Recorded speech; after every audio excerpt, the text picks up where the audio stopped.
আপনার সাথে খারাপ এই জন্য সবসময় হয় কারণ হচ্ছে আপনি অনেক প্রেডিক্টেবল। আপনি যা প্রেডিক্ট করেন ওটা অ্যাকচুয়ালি হয়ে যায়। এই জায়গায় একটা ল আছে, hide your intentions.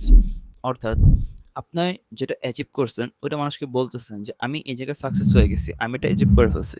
That's good, এটা বলা উচিত। কিন্তু ওই অ্যাচিভ করার পরে যে আপনার আরেকটা গোল থাকে ওইটা যদি আপনি মানুষকে বলে দেন এবং বাই এনি চান্স আপনি ওইটা অ্যাচিভ করতে পারলেন না, এট দ্যাট পয়েন্ট ওরা আপনাকে এসে বলবে যে আমি পারি নাই, তুই কি পারবি, তোর দ্বারা সম্ভব না। আপনার মোটিভেশন একদম জিরো করে দেবে, আপনার সাকসেসের ওই জায়গায় জিরো হয়ে যাবে।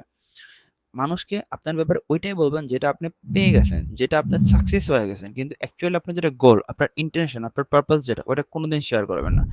যদি শেয়ার করেন ওইটার মিস ইউজ ওরা করতে যাবে। প্লাস হচ্ছে বাংলাদেশ এমন একটা রাষ্ট্র যে জায়গায় কপি করা ইজ ভেরি ইজি, আপনাকে কপি করা শুরু করে দেবে আপনার সাকসেস হওয়ার আগে।